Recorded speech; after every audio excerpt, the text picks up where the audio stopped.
सो देखो, कल हमने पढ़ा था कि when a partner withdrew a fixed amount at the first day of every month for the first 6 months only,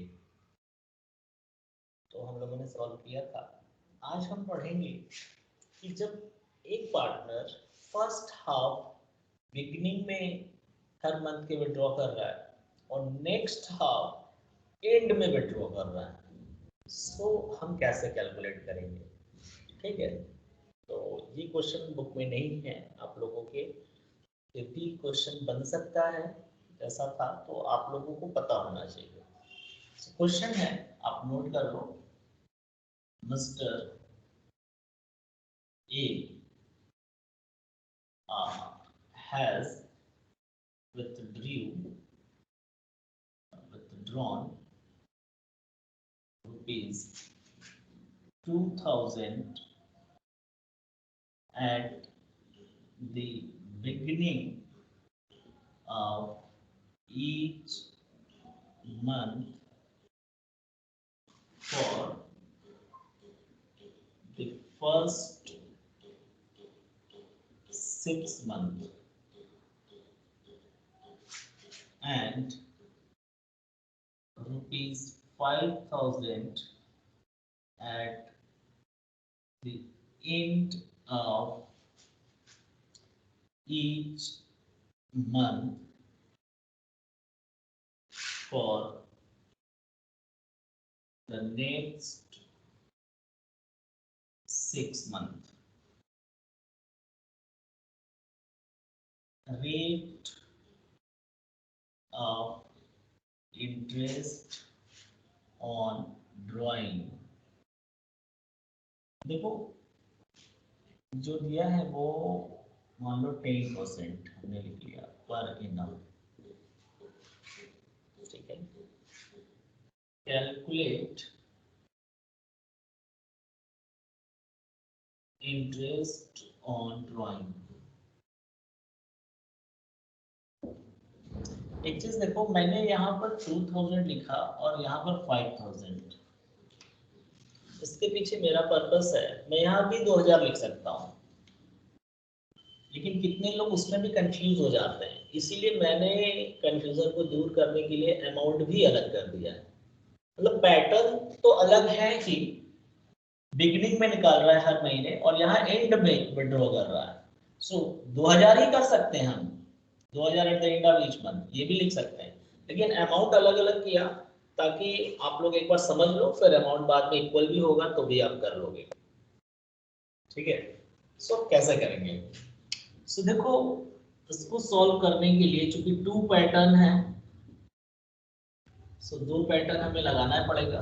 so interest on drawing, इसमें 2 method से लिख लेगा। फर्स्ट पार्ट, टोटल ड्राइंग कितना होगा अगर हर महीने में ड्रॉ कर रहा है, तो देखो वर्किंग अगर हम पास करें, वर्किंग 2000 रुपया हर महीने निकाल रहा है फर्स्ट 6 मंथ तक, तो टोटल कितना, यानी 12000 रुपए। यानी फर्स्ट 6 तक जो 12000 रुपए विड्रॉ किया, अब ये 12000 तो एज इट इज पड़ा रह जाएगा ना आगे 6 महीने तक।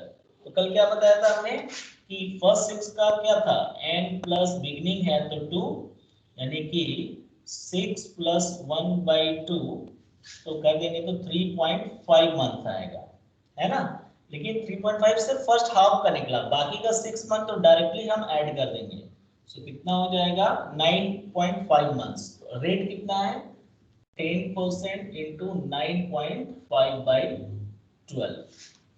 फिर दूसरा पोर्शन जो है इंटरेस्ट ऑन ड्राइंग, वो विड्रॉ कर रहा है 5000 at the end of 6 month, मतलब at the end of each month for the next 6 month, यानी कि 6 टाइम ये भी विड्रॉ किया होगा। 5000 अगर विड्रॉ कर रहा है हर 6 महीने के लास्ट में, तो टोटल ड्राइंग कितना हुआ 30000। पर रेट कितना है 10% ही है। अब कैसे निकलेगा, तो वाले का क्या है वही n-1/2, तो n यानी कि बाकी आगे का तो 6 महीना है, 6 माइनस 1 यानी कि 2.5 मंथ्स। अब यहाँ 2.5 का ही केवल निकलेगा, क्यों, क्योंकि अब उसके आगे कोई मंथ नहीं है, लेकिन बिगनिंग वाले में फर्स्ट हाफ में क्या था कि फर्स्ट हाफ ये टोटल 12 महीने का होता है, 1 से लेके 12 तक, और ये 6 महीने का है, तो 6 महीने तक का तो 3.5 महीने का निकला एवरेज पहले वाले में, बाकी का जो 6 महीना पूरा का पूरा डायरेक्टली निकलेगा उस 12,000 पे।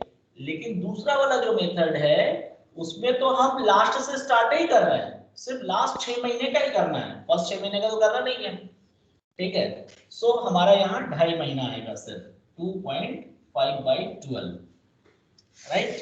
सो अब हम लोग, आप चेक कर लो, देखो 9.5 और ये देखा जाए तो 12 ही महीना आ रहा है सबका, ठीक है। तो हम इन दोनों को जोड़ना नहीं, अब यहाँ देखो कैसे करना है, ये 12 से 12 कैंसिल हो गया, 10 10 10, सो 100 इंटू 9.5 तो 950 रुपीज कल भी निकला था ये। फिर यहाँ सो 10 से 10 10 से 10 कैंसिल हो गया। अब इसको 12 से कैंसिल करेंगे तो 12 12 दूना 24 यानी 12 2 24, ठीक है। तो बचा कितना 6, तो 12 5 सा 250, तो 25 से 25 को गुणा कर देंगे 625 जीरो यानी 625 रुपये आएगा। तो 625, तो टोटल इंटरेस्ट ऑन ड्राइंग हो जाएगा 950 प्लस 625, तो 9 6 15 1575 रुपीज। सो इस तरीके का क्वेश्चन देखो नहीं मिला था तो मैंने इसलिए किया, अब आप समझ लो कि कैसे इसको सॉल्यूशन करेंगे। आई होप कि this is clear to all of you. You take the screenshot and show your emojis.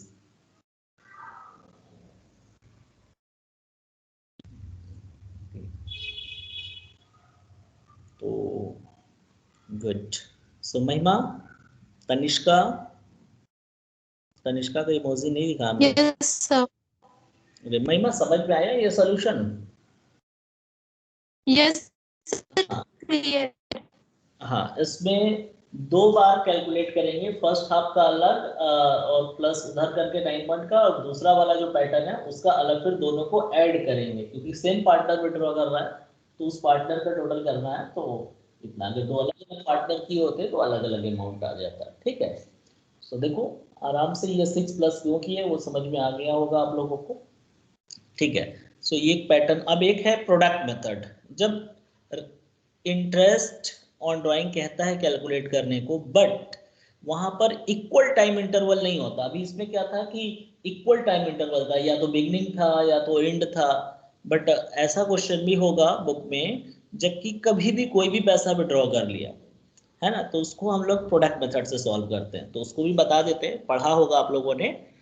और फिर भी okay, Tanishka, Tanishka unmute your mic. Yes sir. Beta, is it clear to you? Yes sir. Okay, so you should take the screenshot.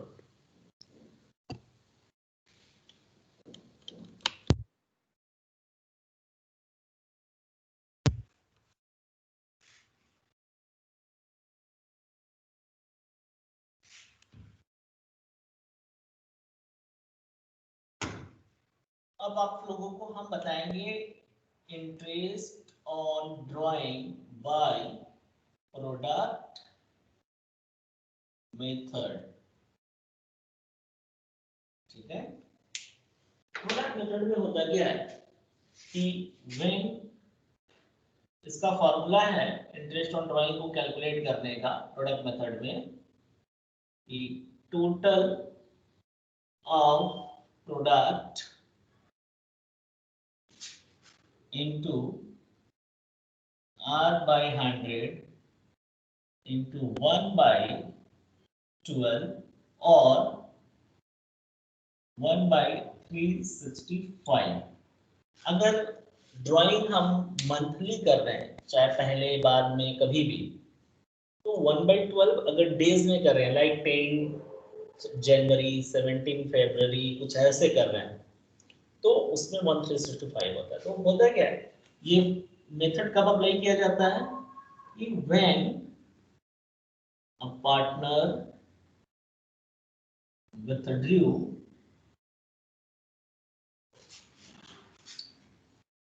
unequal amount at irregular time interval। अभी तक क्या था, कल तक जो पढ़ा वो रेगुलर टाइम इंटरवल था, या तो बिगनिंग हुआ या तो एंड हुआ या तो मिडिल हुआ, मंथ हुआ चाहे क्वार्टर हुआ चाहे ईयर। बट यार कभी भी मनमाना है, जब चाहे तब विड्रॉ कर सकते हैं। तो इस केस में हम लोग प्रोडक्ट मेथड को अप्लाई करते हैं। तो इसका कैसे कैलकुलेट करते हैं, मैं प्रोसेस बता रहा हूँ। वर्किंग जो वर्किंग नोट बनता है कैलकुलेट करने के लिए, तो पहला हम लिखते हैं डेट ऑफ ड्राइंग, ठीक है। फिर उसके बाद होता है मंथ या डेज, मंथ और या डेज, हम मंथ्स लिख के बता रहे हैं, डेज रेयरली आता है। फिर अमाउंट ऑफ ड्राइंग, फिर उसके बाद होगा प्रोडक्ट, प्रोडक्ट ऑफ किसका, मंथ है तो मंथ लिखेंगे, डेज होगा तो डेज इनटू अमाउंट, ठीक है। तो ये हो गया। इसको सॉल्व करने के लिए मैं ये लाइन हटा दे रहा हूँ।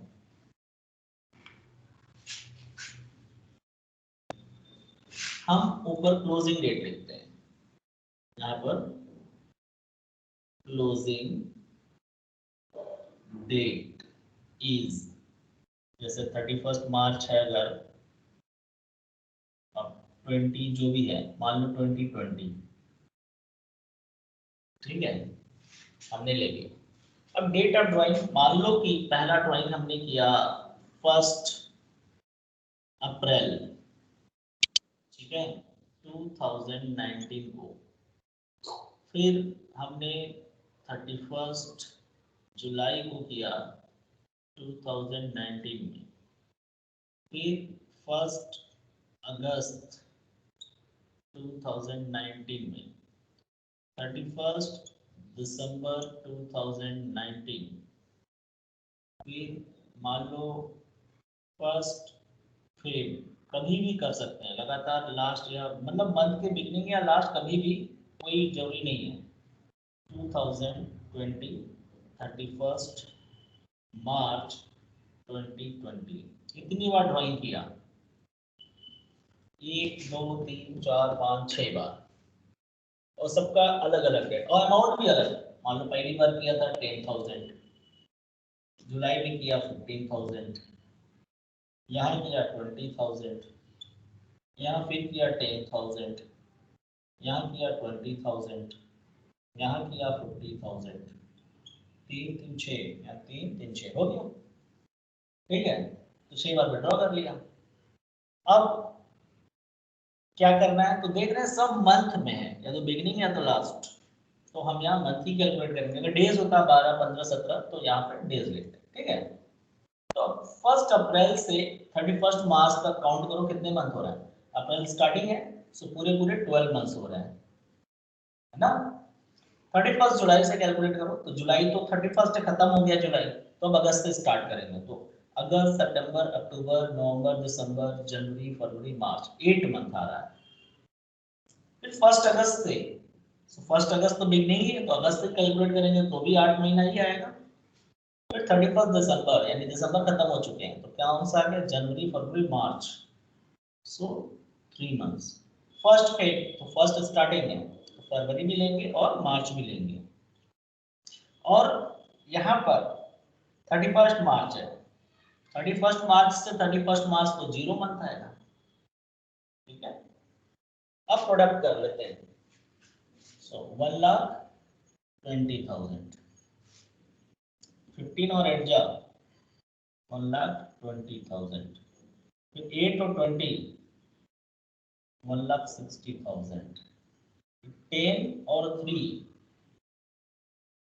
30,000, 20 और 2, 40,000, 50 and 0, 0, सो टोटल अब हम करेंगे, ठीक है। तो टोटल करने पर 0 और यहाँ पर भी 0 आ रहा है, तो 2 2 4 और 6 10 और 3 13 प्लस 4 17, 7 कैरी ओवर 1 4 4,70,000। तो ये टोटल ऑफ प्रोडक्ट हो गया। फॉर्मूला में क्या है, टोटल ऑफ प्रोडक्ट। मान लेते हैं कि सपोज दैट कि मैं यहाँ लिख देता हूँ कि rate of interest is 12% per annum. मान लो रेट तुम्हारा 12% है। So फॉर्मूला अप्लाई कर दो, टोटल ऑफ प्रोडक्ट 4,70,000, रेट 12%, और चूंकि मंथ है सब तो 1/12, ठीक है। सो 12 से 12 कैंसिल हो गया, 1020 कैंसिल, 4700 में 1 का मल्टीप्लाई करेंगे तो यही आएगा 4700। ये हो गया आंसर। सो आई होप कि यू हैव अंडरस्टूड कि प्रोडक्ट मेथड से कैसे सॉल्व होगा। So take the screenshot of it.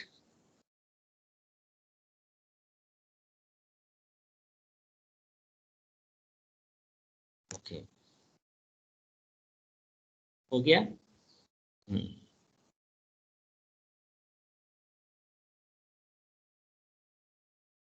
Good. तो समझ में भी आ गया होगा हमारे ख्याल से। जिसको नहीं आया, रितिका समझ में आ गया? Unmute your mic. Yes sir, आ गया। ओके, वेरी गुड बेटा। चलो अब हम लोग पढ़ेंगे next topic, interest on capital. Interest on capital कैसे कैलकुलेट किया जाता है, जो कि बड़ा आसान सा है। सिर्फ एक पॉइंट पे देखो, हम लोग परेशान क्या होता है ना कि एक पॉइंट के लिए सारा पॉइंट ढूंढने लगते हैं। हमें ध्यान रखना है कि हमारी परेशानी है कहाँ, जहाँ पे बीमारी है बस उसी की दवा करनी है। और अब हम लोग उस बीमारी के चक्कर में तरह तरह के एक्सपेरिमेंट करने लगते हैं बिना सोचे समझे। ठीक है, तो देखो आप लोग कैसे होना है।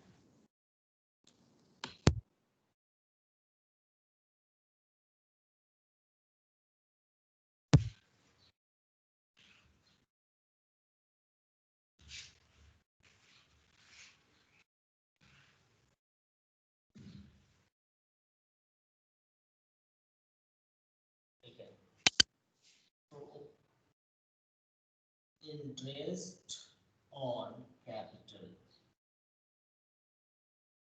तो देखो students, interest on capital is a subject of partnership deed. Interest on capital is a subject of partnership deed or partnership agreement.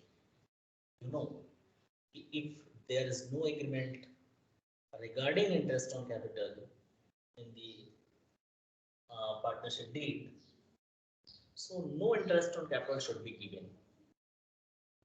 As already have taught yesterday in the absence of partnership deed, if there is no agreement between the partners regarding anything, so in that case, partners are allowed only interest on their loan given as an advance at the rate of 6% per annum, and if there is net profit, so it should be shared between all the partners according to equal proportion, no any other ratio. तो ठीक इसी तरह interest on capital जो है, it is a subject of partnership deed. So partnership deed में तीन बातें कह सकता है। क्या कह सकता है? पहला, no agreement,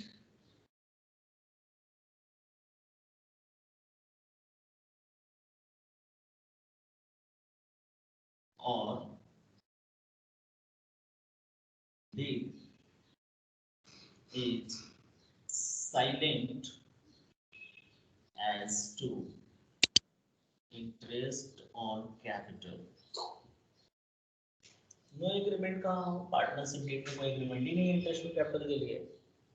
the partnership deed is silent as to interest on capital। तो इस केस में क्या करेंगे, बात करेंगे। दूसरा,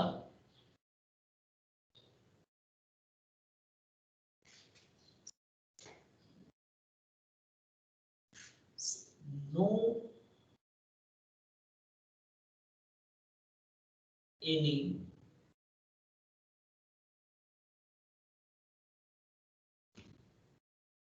या ऐसे कह सकते हैं डीड, ध्यान से समझना, ये जो लाइन लिखने जा रहा है, deed is silent except interest on capital. यहाँ कह रहा है deed silence as to interest on capital, यानी इंटरेस्ट ऑन कैपिटल बोला ही नहीं है देने के लिए, कुछ भी साइलेंट है, नॉन है, नो एग्रीमेंट। यहाँ कह रहा है एग्रीमेंट है, बट डिड क्या है, डिड इट साइलेंट, साइलेंट है एक्सेप्ट इंटरेस्ट ऑन कैपिटल, मतलब सिर्फ इंटरेस्ट ऑन कैपिटल कह रहा है, उसके अलावा और कुछ नहीं कह रहा है। यानी डिड में लिखा है partners are allowed to get interest on capital, और partners are allowed interest on capital, कह रहा है कि मिलेगा, लेकिन उसको मैंने थोड़ा क्लैरिफाई किया कि did it silent except, except मतलब शिवाय interest on capital, interest on capital को छोड़ करके बाकी चीजों के बारे में साइलेंट है, मतलब इंटरेस्ट ऑन कैपिटल कह रहा है कि दिया जाएगा, लेकिन सिर्फ ये बोल रहा है कि इंटरेस्ट ऑन कैपिटल दिया जाएगा, कोई और एग्रीमेंट नहीं कह रहा, डिड इट साइलेंट। तो ध्यान रखना लाइन पे। तीसरा,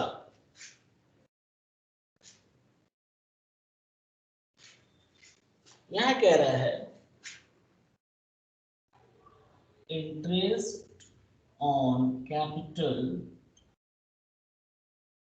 is allowed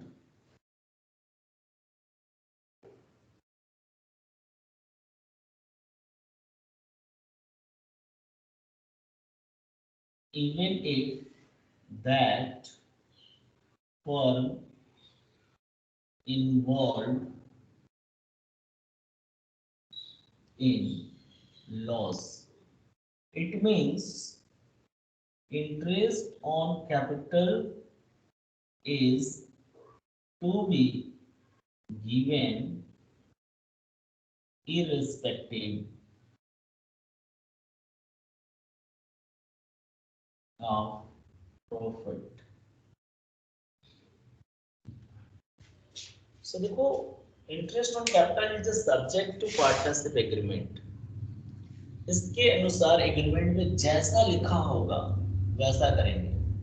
पहला कह रहा है कि there is no agreement between the partners regarding interest on capital, या partnership deed is silent as to interest on capital. So इस केस में no interest will be given, no interest on capital will be given to partners. Clear हो गया? अगर did silent है तो हमें कोई क्वेश्चन ही नहीं अराइज करना है कि इंटरेस्ट ऑन कैपिटल देना है कि नहीं देना, क्योंकि it is subject to partnership deed, deed में नहीं लिखा, खत्म हो गया एक का हिसाब। यानी पहला वाला केस खत्म, दूसरा वाला केस पढ़ना है और तीसरा वाला भी पढ़ना है। तो दूसरे केस में सबसे ज्यादा इंपॉर्टेंट दूसरे में, और तीसरे में तो बहुत ही सिंपल है, कल बता भी दिया था हमने कि करना क्या है पीएल अकाउंट बनाते टाइम, है ना। दूसरे वाले केस सिर्फ बोल रहा है इंटरेस्ट ऑन कैपिटल देना और कुछ नहीं बोल रहा है, ये फंसा के रखा है, उलझा दिया तुम्हें, और इसी उलझन में बच्चे उलझते हैं और गलती कर डालते हैं। ठीक है, तो इसमें करना क्या है, ध्यान दो। ये भी क्लियर है, कह रहा है कि एग्रीमेंट है, ये नहीं तो नहीं देंगे, और इसमें कह रहा है कि चले भले ही घाटा क्यों ना हो जाए फिर भी देना है, मतलब उसमें देना ही देना है, 100% उसमें देना है, और इसमें 100% नहीं देना है। फर्स्ट वाले में 100% नहीं देना है, मतलब देना ही नहीं इंटरेस्ट ऑन कैपिटल, क्योंकि एग्रीमेंट नहीं है। और उसमें कह रहा है कि interest on capital is allowed even if that firm involved in losses, और interest on capital to be given irrespective of profit. मतलब इसमें 100% श्योरिटी है कि देना है, चाहे प्रॉफिट हो या नहीं हो फिर भी हम देंगे।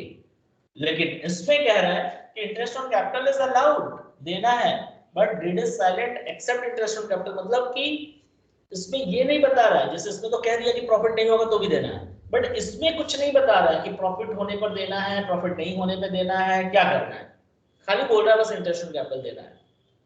तो इसमें तीन चीजें हो सकती हैं, ठीक है। पहला,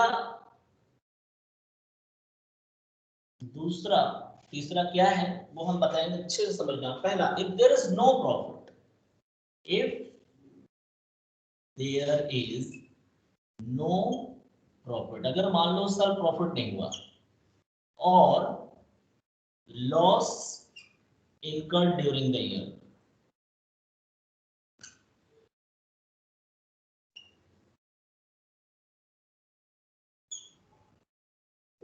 ठीक है। अब देखो, did it silent as to interest on capital, silent accept interest on capital, या partners are allowed to get interest on capital।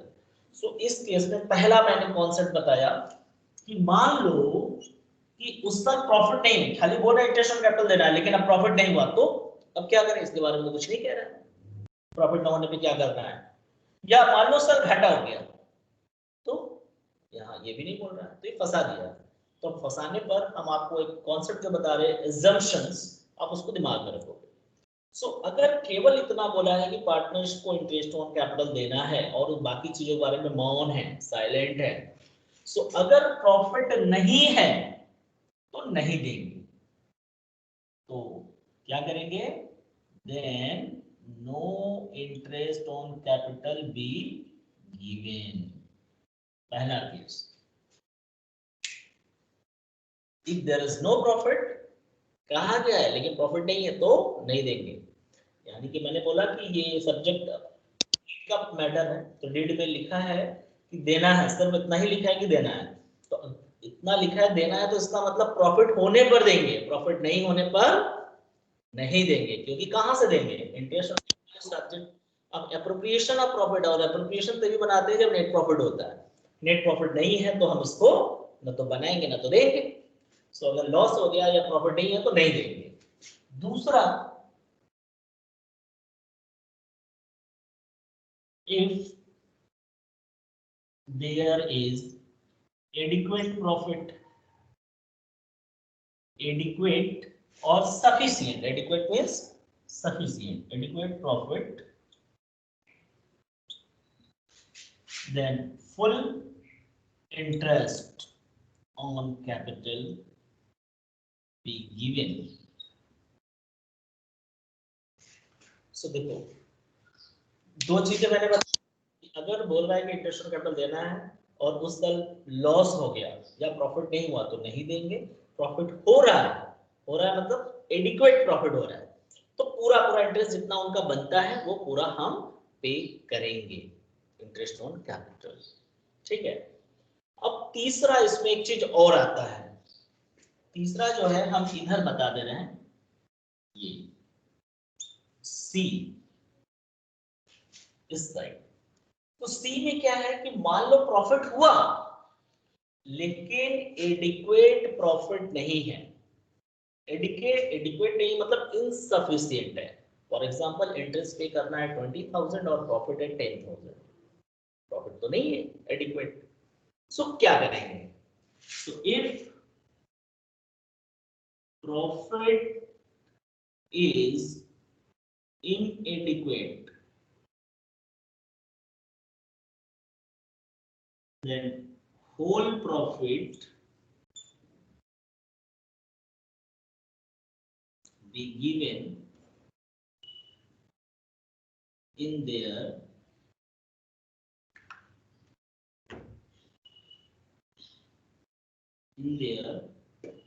capital ratio और इंटरेस्ट रेशियो। उनका जो इंटरेस्ट बन रहा है उसके रेशियो में चाहे कैपिटल रेशियो में आप देंगे, इस फॉर्म में एज इंटरेस्ट ऑन कैपिटल देंगे इंटरेस्ट ऑन कैपिटल ही, लेकिन पूरे प्रॉफिट को पूरा इंटरेस्ट तो दे नहीं सकते। पूरे प्रॉफिट को उनके चूंकि कैपिटल पे इंटरेस्ट देना है तो कैपिटल रेशियो कैलकुलेट कर लो, या पहले इंटरेस्ट कैलकुलेट कर लो। इंटरेस्ट तो आप कैलकुलेट किए ही होगी, तभी तो पता चलेगा कि प्रॉफिट एडिक्वेट है या नहीं। सो जो इंटरेस्ट मान लो ए और बी का, सपोज दैट ए और बी, ए का जो इंटरेस्ट ऑन कैपिटल आ रहा है वो 20,000 आ रहा है और इनका आ रहा है 10,000, यानी टोटल मिला दो तो 30,000 रुपीज इंटरेस्ट के लिए होना चाहिए। लेकिन प्रॉफिट मान लो कि यहाँ पे 27,000 है, ठीक है। तो अब क्या करोगे, सो इसका रेशियो निकाल लो। तो इंटरेस्ट का रेशियो बन गया तो क्या हो जाएगा 2:1। अब इस 27 को 2:1 यानी कि 2/3, 3 9 यानी एक को 18,000 मिलेगा और एक को 9,000 मिलेगा। अब 20,000 10,000 नहीं मिलेगा, कितना मिलेगा 18 और 9। तो आपको देखो सेकेंड केस में जो सबसे इंपॉर्टेंट है वो सी वाला आपको ध्यान रखना है। बाकी इंटरेस्ट नहीं हो रहा है तो नहीं देना, इंटरेस्ट हो रहा है तो आप दोगे ही। सी में ध्यान रखना है कि कैसे इंटरेस्ट कैलकुलेट करना है, ठीक है। तो हमारे ख्याल से आपको पहले वाले में कोई प्रॉब्लम नहीं है इंटरेस्ट का एग्रीमेंट नहीं है तो देना ही नहीं है। दूसरे वाले में क्या है देने के लिए, लेकिन प्रॉफिट नहीं है तो नहीं देंगे, प्रॉफिट हो रहा है तो देंगे। लेकिन अगर प्रॉफिट कम हो रहा है तो आपको फोकस कहाँ करना है, गलती कहाँ करते हो, सी वाले में गलती करते हो। बी वाले में तो गलती करोगे नहीं, बी में तो प्रॉफिट है दे दोगे। सी में गलती करते हो कि प्रॉफिट नहीं है तब पर भी आप पूरा इंटरेस्ट दे देते हो। और मालूम है करते क्या, बड़ी बात तो ये है कि पीएल एप्रोप्रिएशन में इंटरेस्ट ऑन कैपिटल आप पूरा 20,000 10,000 दे दोगे और 3,000 कम हुआ तो दिखा देते हो लॉस ट्रांसफर टू, जबकि पीएल एप्रोप्रिएशन में कभी लॉस नहीं आएगा। पीएल एप्रोप्रिएशन तभी बनाते हैं जब प्रॉफिट होता है, ठीक है। तो इसलिए प्रॉफिट से ज्यादा हम एप्रोप्रिएट कर ही नहीं सकते, तो ये ध्यान में रखना है, ठीक। अब रही बात इसकी, यह कह रहे हैं कि इंटरेस्ट ऑन कैपिटल देना ही देना है, डजंट मैटर कि यू आर अर्निंग प्रॉफिट और नॉट, ठीक है।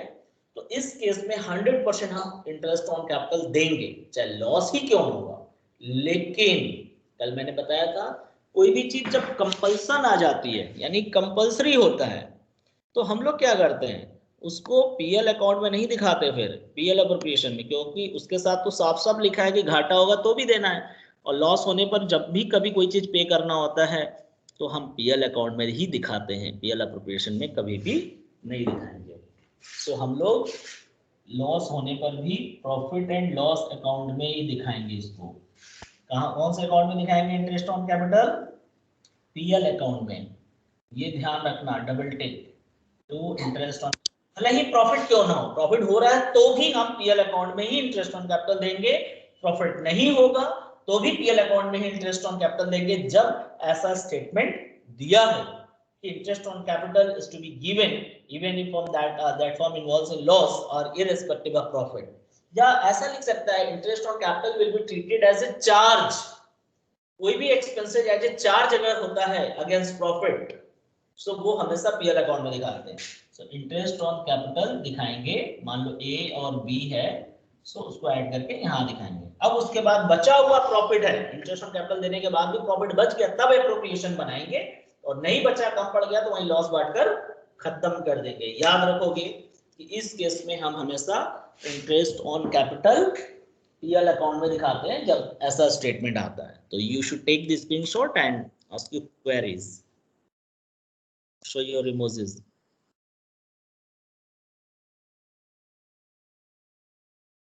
Done?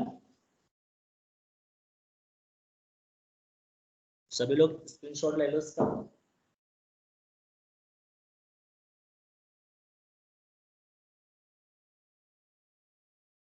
सभी लोगों ने नहीं लिया भाई, पन्ना, रितिका, निशा, निशा टेकन।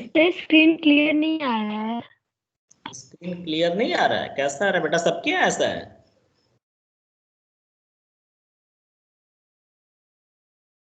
ओके निशा,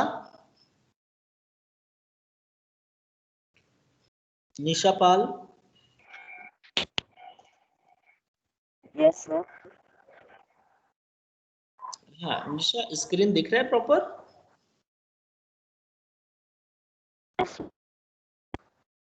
आवाज नहीं आ रही है आपकी। चलो अंजलि। आप बताओ स्क्रीन दिख रहा है प्रॉपर? यस सर, दिख रहा है। अच्छा, तो उत्पन्ना अगर नहीं दिख रहा है ना तो नेटवर्क इशू होगा, ठीक है, वो हो जाएगा, वैसे मैं सेंड कर दूंगा video.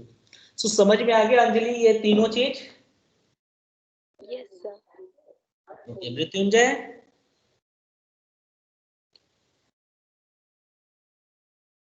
Mrityunjay is it clear? Yes sir, समझ में आ गया। चलो, तो मतलब इंटरेस्ट ऑन कैपिटल का कॉन्सेप्ट समझ में आ गया, कैलकुलेशन करने के लिए बताने की जरूरत यस नहीं है। सर, समझ में आ गया। हाँ ठीक है, ठीक।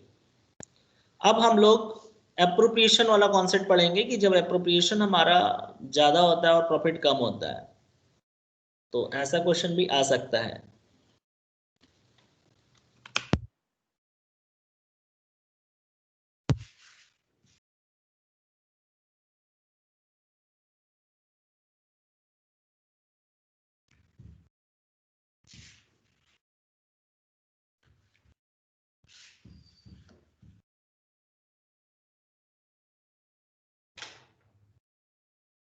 So, if profit and loss appropriation amount is more than net profit, so अगर हमारा appropriation amount ज्यादा है, यानी कि is more than net profit, ठीक है।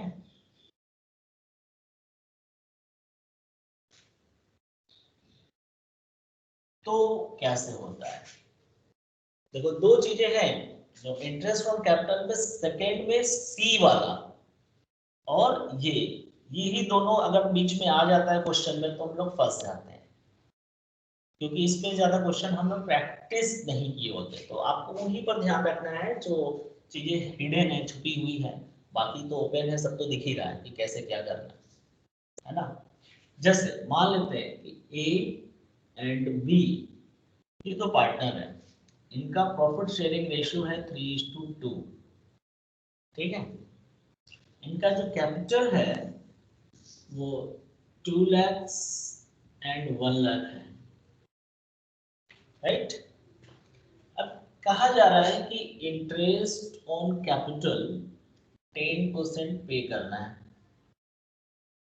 ठीक है, पर एनम, और सैलरी देनी है, सैलरी ए को जो देनी है वो 15,000 देनी है, और बी को जो देनी है वो 10,000 देनी है, ठीक है। सो अब हम कैलकुलेट करें कि इनको कुल कितना देना है, ए और बी को, ठीक है। तो ए को इंटरेस्ट ऑन कैपिटल अगर देना होगा तो हम 10% के हिसाब से 20,000 देंगे और बी को 10,000 देंगे। ये आपको समझाने के लिए बता रहे थे, 10% इसका, और इनको 15,000 ये देना है और 10,000 ये देना है। तो टोटल इनको कितनी देनी है पैसा, 35,000 रुपए, और इनको कितना देना है, 20,000 रुपए, ठीक है। यानी कुल हमारे पास प्रॉफिट कितना होना चाहिए, हमें इनको बांटने के लिए प्रॉफिट कितने की जरूरत है, 55,000 की, यानी कि रिक्वायर्ड प्रॉफिट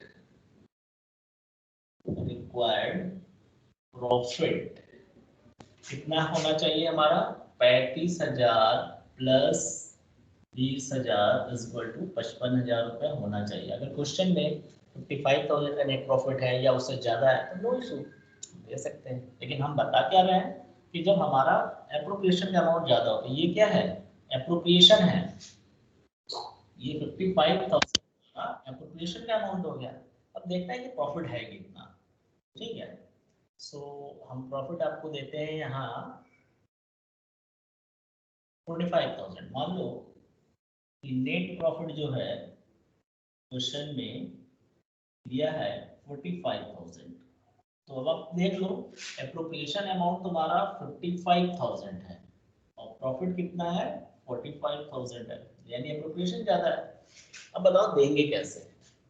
सो इस केस में हम इनका रेशियो फाइंड कर लेंगे पहले। जब हम कैलकुलेट करेंगे वर्किंग नोट बनाने के लिए कि इतना इंटरेस्ट इतना ये देना है और प्रॉफिट हमारे पास कम है, सो पहले हम देखेंगे एक्चुअल अमाउंट कितना है। ये है प्लानिंग। अब इसका रेशियो बनाते हैं, तो ये ए का है, ये बी का है, तो 3 जीरो से 3 जीरो काट दो, ये 5 4 जा और 5 7 जा, ठीक। या प्रॉफिट को हम 45 की जगह 44 कर देते हैं, ठीक है। कैलकुलेशन को आसान बनाने के लिए सर वैसे क्वेश्चन में जो भी दिया हो। सो 7 और 4 यानी कि इनका 7 और इनका 4 रेशियो बन रहा है ना। अब हम इस 44,000 को 7:4 में डिस्ट्रीब्यूट कर देंगे। तो कैसे करेंगे, आपको मालूम है कि इसको बांटने के लिए हम कौन सा अकाउंट बनाते हैं, profit and loss appropriation account.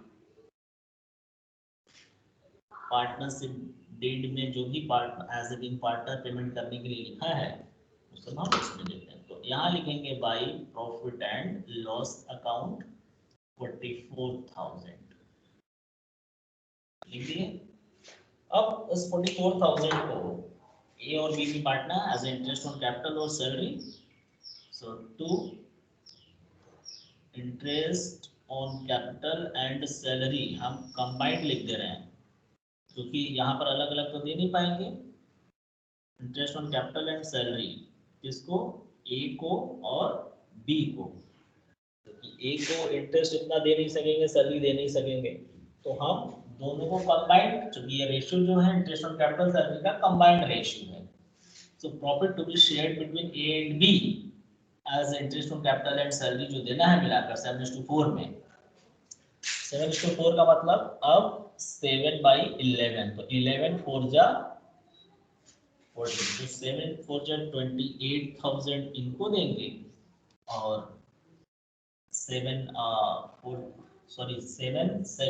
हाँ ठीक है, और फिर दूसरा 4 आ रहा है, 4 4 जा 16, तो ये हो जाएगा 44,000। तो देखो हो गया।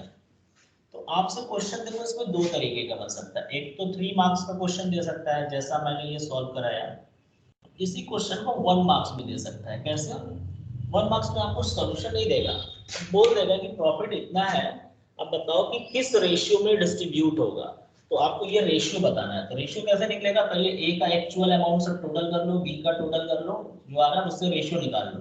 सो बताओगे द नेट प्रॉफिट, लिखोगे statement here the appropriation amount is 55,000, ऐसे लिख कर ऐड करके दिखाओगे, but net profit is 44,000 which is inadequate to appropriate all the things, मतलब interest on capital and salary. So the whole profit distributed between A and B in 7:4। अगर एक number में question आएगा तो आप लिखोगे कि यहाँ प्रॉफिट हमारा कम है then appropriation, so profit will be distributed between A and B in their income ratio. कौन से रेशियो में, इनकम रेशियो। ये जो 7:4 आया ये इनकम रेशियो कहलाएगा, प्रॉफिट शेयरिंग रेशियो नहीं, इनकम रेशियो, क्योंकि ये इनके लिए इनकम है ये सब। सो इनकम के रेशियो में हम यहाँ बांटेंगे। सो देखो 44,000 को कैसे डिस्ट्रीब्यूट किया गया। तो एक क्वेश्चन हमने बता दिया कॉन्सेप्ट से, यही कॉन्सेप्ट हर जगह लगेगा। तो 1 मार्क्स का क्वेश्चन आएगा तो स्टेटमेंट लिखकर बताओगे 7:4 में बटेगा, जैसा आएगा उस समय रेशियो। और अगर अकाउंट बोलेगा बनाने के लिए तो आप ऐसे बनाओगे। तो देखो आपको नंबर 3 नंबर का ऐसा क्वेश्चन आएगा। कैसे, पहला तो एक नंबर यहाँ लिखने पर, दूसरा नंबर ये लिखने पर, तीसरा नंबर वर्किंग पे, 3 नंबर पे ऐसे क्वेश्चन आ सकता है। और 1 नंबर का अगर आएगा तो सिर्फ दे देगा ये सारा और आपको पूछेगा कि how we will distribute the profit. So बताओगे यहाँ कि पहले कैलकुलेट कर लोगे, देखोगे ज़्यादा है प्रॉफिट कम है तो लिखोगे in this our appropriation of profit is more than the net profit, so net profit will be given in their income ratio that is 7:4 या 3:2, whatever जो भी आएगा उस क्वेश्चन में वो लिखना है sir. Okay, so take this screenshot of it.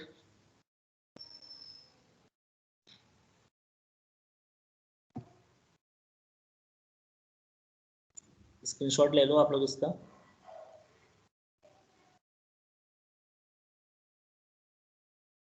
Okay, महिमा, अंजलि, रितिका, 3 लोगों का हुआ। मृत्युंजय, पन्ना, ठीक है, इतने लोग का हो गया। गुड। सो चलो, सो महिमा आप बताओ, यहाँ पर ये कॉन्सेप्ट समझ में आया आपको?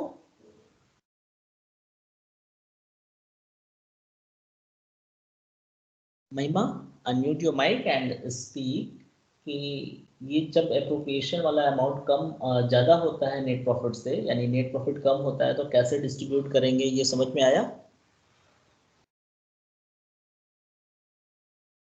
बेटा आवाज़ नहीं आ रहा आपका। Anjali, Yes, sir. Ritika, yes sir, आ गया। क्लियर है? सो किस रेशियो में बांटेंगे, इसको क्या कहेंगे? 7:4 को कौन सा रेशियो है ये? 7:4 जो मैंने कैलकुलेट किया, ये कौन सा रेशियो कहलाएगा बेटा रितिका? Sir appropriation ratio. हाँ, इनकम रेशियो। एप्रोप्रिएशन रेशियो कह सकते हैं, चाहे इनकम रेशियो, ठीक है? ठीक। Priyesh, is there any confusion? No sir. Okay. So बेटा आप देखो, एप्रोप्रिएशन का एक आइटम और बचा है, जो है कमीशन। कमीशन 2 होता है, बहुत ज्यादा कुछ इसमें नहीं बताएंगे। एक होता है आफ्टर चार्जिंग और एक होता है बिफोर चार्जिंग, ठीक है? तो जिस भी प्रॉफिट पे कहा होगा, मैं वर्बली यहाँ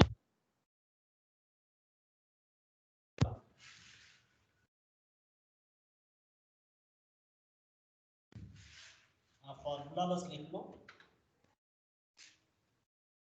कमीशन आफ्टर चार्जिंग, ठीक है, और बिफोर चार्जिंग। तो देखो, आफ्टर चार्जिंग में जो भी प्रॉफिट बोलेगा, पहले हम वो प्रॉफिट लिख लेंगे, कौन सा प्रॉफिट मेंशन कर रहे हैं यहाँ पे, ठीक है? एक मिनट, प्रॉफिट लिखेंगे और जितना परसेंट कहेगा R/100 प्लस R कर देंगे, मतलब वही, ठीक है? यानी कि R का मतलब समझ रहे हैं ना, जो परसेंटेज है। और बिफोर में जो भी प्रॉफिट बोलेगा वो उस प्रॉफिट पे R/100 कर देंगे। सर ये ध्यान रखना है हमको। अब प्रॉफिट कैलकुलेट करना है, मतलब कौन से प्रॉफिट पे कह रहा है, क्या घटाने के बाद और क्या घटाने से पहले। तो जब आफ्टर चार्जिंग कहेगा, चार्जिंग मैंने लिखा नहीं सही से,